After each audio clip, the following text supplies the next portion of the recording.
Bad Boys for Life. This is the third movie, right?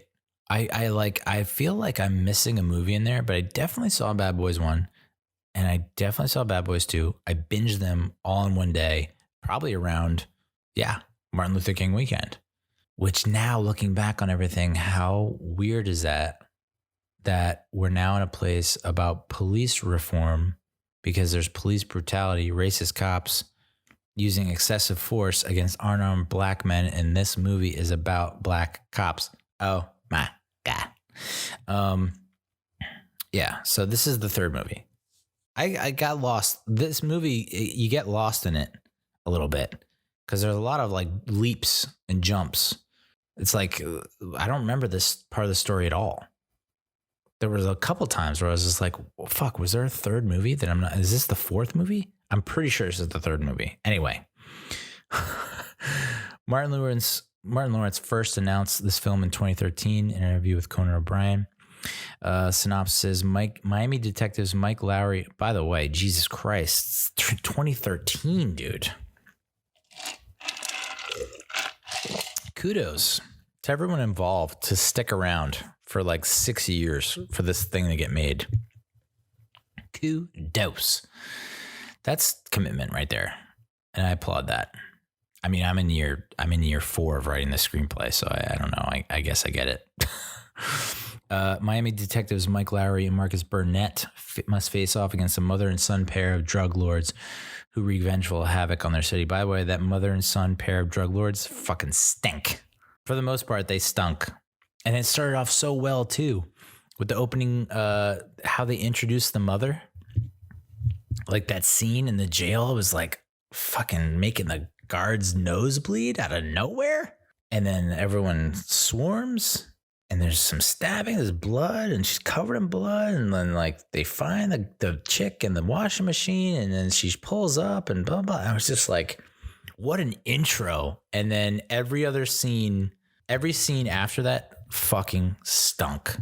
She basically repeated herself every single time to her son. And the son said the same thing every time he talked to the mom. It was just like, we could probably do without that. What a waste. I mean, it all comes full circle at the end. But I don't know. I feel like it was played out. They strung it out a little bit too much. Maybe they should have hinted a little bit more in those conversations. Those conversations just felt so generic and stale, like typical bad guy talking to another typical bad guy. So the movie was directed by Adil and Bilall. Adil Arbi and Bilall Fallah. So white. And their agents, check this shit out. Talk about coming up clutch. Their agents had made it very clear to them that if the movie wasn't successful, it would most likely be the end of their Hollywood career. Oh boy. Pressure. Ding, ding, ding, ding, ding, ding, ding, ding, ding, ding, ding, ding. Yikes. But at the same time, it's like, that is motivation right there. Got to make this good. Can't just half-ass it. And because of the success of this movie, they will be directing Beverly Hills Cop 4, which I'm oddly interested in. This is the first Bad Boys film not to be directed by Michael Bay. Although they do there are some very notable shots that are reminiscent of Michael Bay's cinematography. We still have Michael Bay in the movie. He plays a wedding MC. If you've never, just Google Michael Bay Playboy Mansion. I think that's the one where he's just shredded. The dude works out or has a great diet. But he's like a dude's director, a man's director. Screenplay was written by Chris Bremner, who is working on National Treasure 3. You know, dude, I have not seen National Treasure 2. And I vaguely remember National Treasure 1, which I didn't see in the theater. I probably saw hungover on a Sunday, bloody Sunday. It was also written by Peter Craig, who is working on Gladiator 2, which I thought that was a joke. I thought Gladiator 2 was a joke, but it's real. Apparently, it's happening. He also he helped write Top Gun Maverick, which, when is that coming out? 12 Strong with Chris Hemsworth, which I liked. Yeah, good movie. Very, I guess not very similar, but similar to Extraction, which we'll talk about in a little bit. Bloodfather, which I was full transparency. We're being honest here. We're all in the trust tree, the circle. I was very high for that movie. Sorry, Mom. But yeah, we were at home, so I wasn't out. I didn't have to drive anywhere. We were at home. We rented it, and I was very high, and I didn't get it. I mean, I kind of got it, but yeah, maybe I need to rewatch that. Not high. He also wrote The Hunger Games, or helped write The Hunger Games Mockingjay Part 2 and Part 1. Not in that order. And The Town. So that is a good resume. Peter Craig, y'all. Joe Carnahan also helped write the screenplay. He worked on The A-Team and Smoking Aces. So interesting how that works. I'd imagine that Peter Craig helped out a lot. And George Gallo, based on the characters created by. Of course, you got Will Smith as Mike, Martin Lawrence as Marcus, Vanessa Hudgens, who I had a big old crush on for a while, especially when Sucker Punch came out. She plays Kelly. They had all these like youngins, millennial types, I guess, as this elite squad that Will Smith's love interest was like started and headed up. Vanessa Hudgens was one of those four. They could have cast it better, for being honest. Vanessa Hudgens was the only name I recognized, and maybe that's on me. Maybe I'm just too old to get it, but I thought they could have got like four recognizable young faces that are supposed to be like the next wave of action stars, and instead they got Vanessa Hudgens and three people I didn't really know. Sorry, even like the payoff with I guess Dorn, where it's like he's this big white jacked guy, and Will Smith, and he did all tech stuff, and Will Smith and Martin Lawrence are just like, dude, what are you doing behind a computer? We need you out in the field. You look like you can kick ass. And he's like, no, I can't. And then even like the reveal there where he explains why he's behind the computer and he can't be out in the field. It felt a little flat. It's just like, maybe do a flashback and show the damage he did.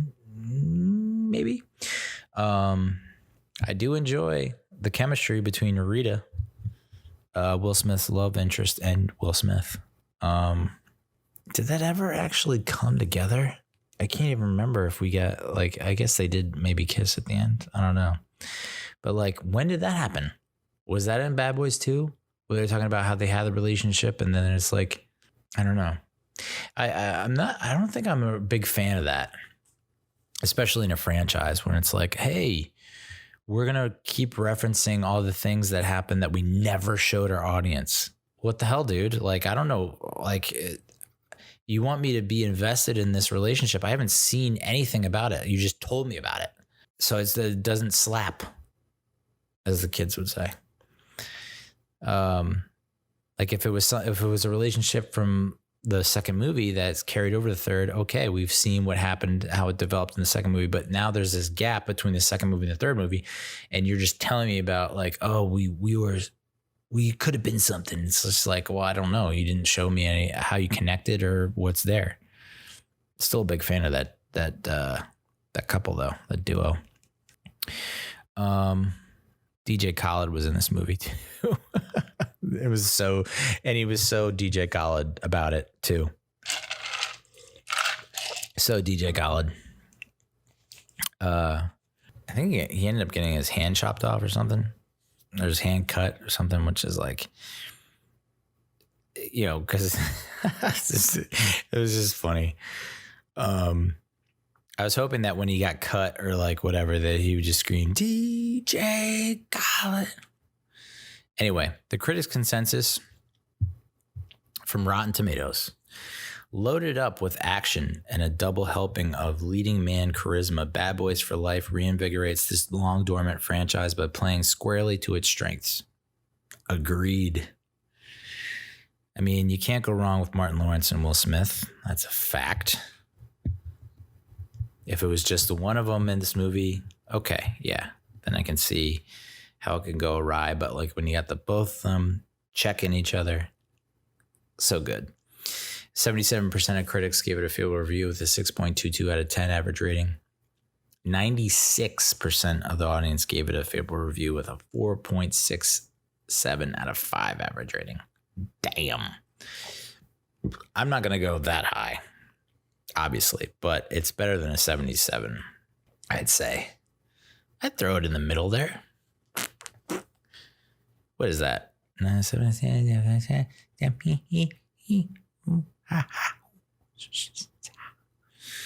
I'd say it's mid 80s, probably high 80s. I don't know. I'm not that. I'm like easy to please. First day at McDonald's, let's do it.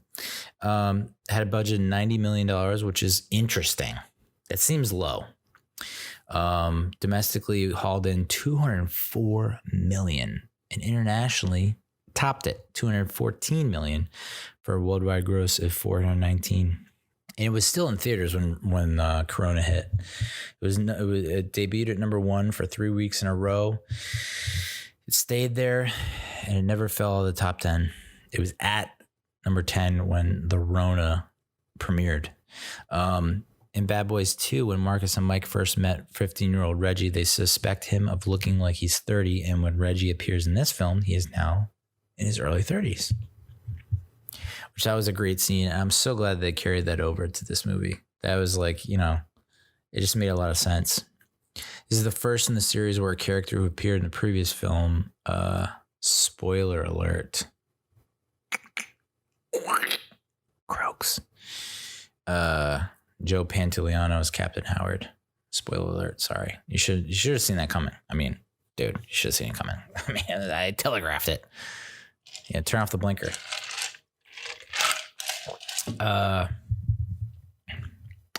And this is the second time Will Smith acted as a clueless father facing his own lethal descendant after Gemini Man. Also a spoiler alert. Sorry. Should have given you a heads up there. So I guess that was an interesting twist that they threw in at the end, that he was like, yeah, I fell in love with this chick while I was undercover, banged her, had a son. But I don't know. It feels like it's almost like they're trying to set up this son to be a part of the fourth one, which I don't understand how you even make a fourth one after this. This felt like this was the final one. The way that Martin Lawrence was talking in the movie, it was just like, I need to retire. I gotta retire one last time. I don't understand, unless they're trying to set up a Bad Boys 4 without Martin Lawrence, and you just keep Will Smith and then his son, who killed a lot of freaking people, dude. Like, I know it's your son, but he killed a lot of people. So I don't know what the direction they're going in there. It just seems like you nailed it with this one. Just end it here. Unless they go like the Fast and Furious route, where it's like they bring in The Rock. That's always a possibility.